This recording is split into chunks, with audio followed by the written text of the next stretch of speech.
How are you, John? I'm doing great. Thanks for having me. You bet. You bet. Should we start with the first question, Chris Brockman, that just got tweeted into the program from Lee Jansen? Yeah, why not? Is that true? Two-time U.S. Open champion Lee Jansen Yeah, just of course. tweeted. What did he tweet the program? Yeah, Lee Jansen wants to know, John, if you brought your clubs to Los Angeles. That's for the two-time U.S. Open champion, John. I did not. In the beginning of the postseason, the first couple games are filled with hours and hours of research and video, and then as the series prolongs, it's a lot easier to just follow the series. So okay. The first 3 years, that's been my formula. After the first couple games, then I bring my club. That's your routine. Yeah. You're sticking with the routine. Okay. It's amazing. The two-time U.S. Open champion, Lee Jansen, is curious about whether you brought your clubs to the NLDS, John. Well, he said to tell you hello, by the way. Okay. Fantastic. So what did you make of last night's game, John, and about the Dodgers' ability to make the World Series again? Yeah, a lot of the best of five is a teeter-totter of perception, right? I mean, the perception going in was the Dodgers are the favorites coming in based on their roster, based on their experience, and all the different blueprints that they have to win a baseball game and win a series and move on. Well, the Braves, on the other hand, were probably, most people took them for granted, didn't understand the kind of year they had, and they would have to play a more perfect game to be able to take down the Dodgers. And unfortunately for the Braves, the Dodgers played a perfect game. They did everything they had to do that is a strength. They pitched fantastic and controlled the strike zone because the Braves are really good ahead in the count. First pitch, I thought Ryu's game plan was perfect, and it showed up in the stats. I thought the Dodgers flexed their muscles and put pressure on teams by taking walks and with the long ball. So having said that, everybody would just assume, okay, well, the Dodgers are going to go on and win this series easily. And Clayton Kershaw, oh, by the way, is pitching game 2. But what makes these series, I think, so interesting is that it can turn quickly. Now, by all accounts, the Dodgers have everything they need to do. And I said in the beginning of the year, for whatever it's worth, when they ask you who's going to represent the National League, I thought it would be the Dodgers. And so as this thing plays out and they had to kind of scratch and crawl to get into the postseason, they're playing great baseball right now. And the Braves are going to have to find a way to upset that kind of momentum that the Dodgers have currently. Yeah, it just seems to me that the Dodgers getting what they needed to get from Muncy and Jock Peterson and obviously Justin Turner doing his thing, Kike Hernandez, it just strikes me that if, and I think when, Manny Machado just goes Machado and starts maybe taking one game over himself, this team is a potential juggernaut that could take down whoever comes out of the American League, John. Is that fair to say? It is. It is fair to say. And the National League's been the most balanced. And some people would say it's weaker. I don't think it's weaker. It's just more balanced, where the American League has five great teams, 4 that represent them now. And I think for the Dodgers, the formula last year was driven by numbers. It was driven by, this is what you're going to do analytically. This is how we're going to win a game. And it almost worked. They got to one game from winning a World Series. This year, I don't think they can follow the numbers.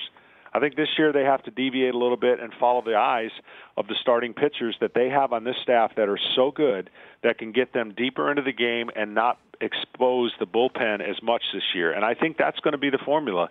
You saw it last night in a comfortable lead, 7 innings out of Ryu. Clayton Kershaw's not going to go 9 anymore, but 7 is going to be great enough for their team to be successful. I just don't think you can expect the bullpen after 4 innings or 5 innings of a starter to carry the load. And I said going into this series, for both teams, with somewhat of a question mark in the bullpen, of course the Braves don't have much experience down there, but they've got good arms. Whoever has to use the bullpen the most, I do not think will win this series. What do you think of the Rockies Brewers? How good can the Brewers be, do you think, John? Well, I still scratch my head a little bit on Game 1. I guess they had the right formula, because who can argue the one hit through 8 innings using their bullpen, even though Woodruff eventually I think is going to be a starter for them. I I just got to believe that if that's going to be the formula throughout the postseason and they're able to get to the World Series doing that kind of stuff, then I tip my hat to them. I just don't know if that's possible. They're going to have to rely on their starters to give them some innings. I know their bullpen's fantastic. It's wipeout, but I think they're going to be wiped out if they have to eat up that many innings. And the offense that both these clubs have was shut down quite exclusively, and it's going to be an interesting story once they get to Colorado, how everybody handles the situation that versus it's a lot easier to hit in Colorado. For the Rockies, their bullpen's outstanding, and you can't really expect them to keep up at this pace. Their offense is going to have to show that they can muster more runs on the road than they have in the last 11 or last 2 weeks. So exciting game. I didn't get a chance to see much of it, but saw some highlights, and certainly the team that everybody looks at with kind of caution to the wind that they don't really want to get caught up in it is the Milwaukee Brewers. They don't want to get caught up in a 5-inning game. And again, I say that with the fact that if they have to do this every series, I don't know how it plays out long term. Baseball Hall of Famer John Smoltz here on the Rich Eisen Show. Walk me through what we should be looking for out of Chris Sale tonight to know that he's okay in Game 1 against the Yankees. Yeah, that's a great question. I've never been in a situation quite like what Chris Sale is dealing with as far as the down the stretch and the lack of innings. We all know how nasty he is. We know how he can dominate a game. And unfairly, for a team that won 108 games, there's no advantage that they have.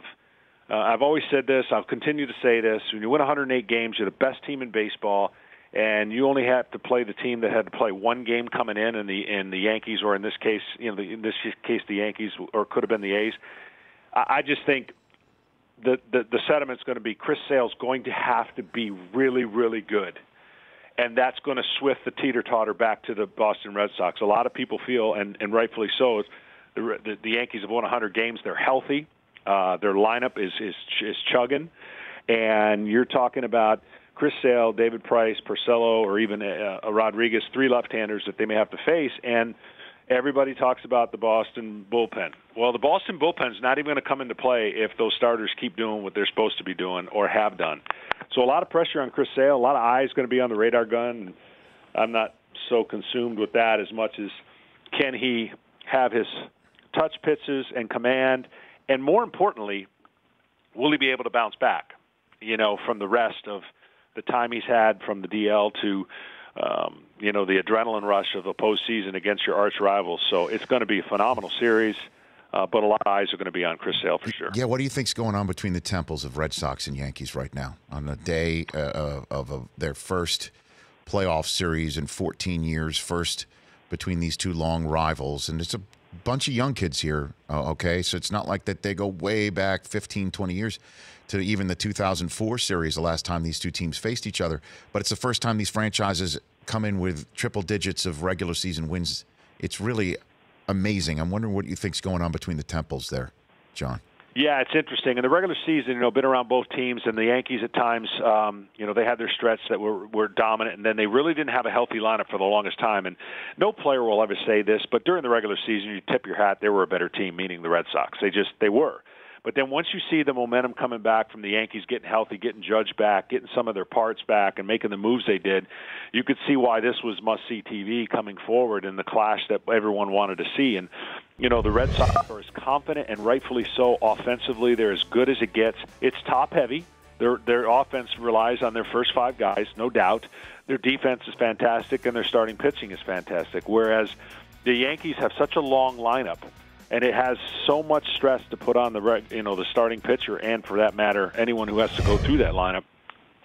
That's where they get you. They fatigue you to death, and then they run into some home runs. So I really believe, I know this is going to sound crazy, but, the game has changed in so many different ways that we're watching more home runs, walks, and strikeouts. Mm-hmm. But I think it's going to be the team that can put the ball in play at the most opportunistic times, because there's a lot of strikeouts in the Yankees lineup. And if they're young players, which, by the way, Andujar and Torres are 2 of their better hitters, and they're rookies, that if the Red Sox and Yankees ultimately this thing could be swung on who puts the ball in play more than the other team. And I know that sounds like, oh, my gosh, what are you talking about, Smoltz? This isn't the 1920s. But this is what we have, and playoff baseball is usually won that way. You look at the Astros and what they did. You look at even what the Chicago Cubs were able to do, the Kansas City Royals. The teams that usually get to the end are the ones that fundamentally play the game at the time they need it the best. Now, you could make a case, too, in a couple minutes I have left with you, John Smoltz, that the defending World Series champs are far better this time around than they were last year. I mean, the way that Bregman is playing right now is lights out. You could say he's their best player on a team filled with stars, from Altuve to everyone else, right? And then Verlander's getting the ball tonight. But then the Cleveland Indians, you could make a case, are better than the team that might have knocked off the Yankees last year. I mean, it's amazing how loaded this American League is right now. How do you think Indians-Astros plays out? You know, again, nobody's talking about, at least at the level that they should be talking about, the Indians. So they're in a great spot. I mean, think about it. They won their division easy. They weren't pressed. Their starting rotation took a big hit, actually, with Bauer not being able to finish the year the way he was counted on, because he's been fantastic this year.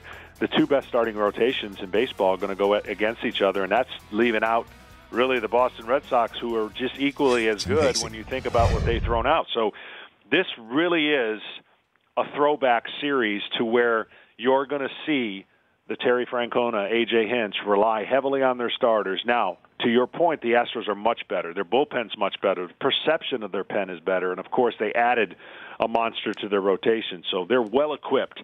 But the road to the World Series this year for them, I think, is that much more difficult. So it really is a clash of the Titans of this. And look, I'm not stuck in old-school baseball, but I would love to watch these guys go at it, because when you go to a baseball game with Houston and Cleveland, you're not going to the baseball game watching 12 pitchers per game pitch. You're going to the baseball game watching classic, old-style, get-after-it, true starters that we've gotten away from as an industry, and that's why that's why we're talking about them in the realm that we are. I love it. Ask John the poll question before we send him out the door. Chris, go for it. Okay, John, which American League team has the best chance to win the World Series? Of course, Indians, Astros, Red Sox, Yankees. What do you have for me?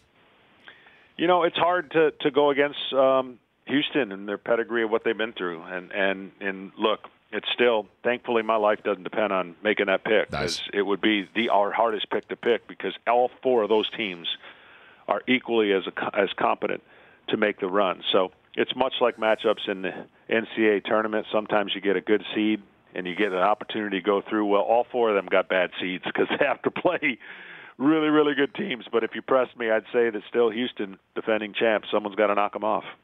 All right, John. Appreciate it. Thanks for the call. I really, really do. So do you use rental clubs later on in the postseason? Would you ever do something like that? I have. And honestly, you find some gems sometimes, and I write down the information and actually utilize that. Yeah, so I will not shy away from using rental clubs. I will bring my own shoes, though. Okay, that's what I was about to say, because I know some people that will refuse to use anybody else's ball and certainly anybody else's shoes when they go on the road. So I can understand that. Okay, just trying to figure. Hey, John, love the call as always. Whenever you're on it, and I appreciate the call here. We'll chat soon. You got it. Thanks for having me. You bet. That's John Smoltz, Baseball Hall of Famer. The Rich Eisen Show, weekdays at noon Eastern on Audience.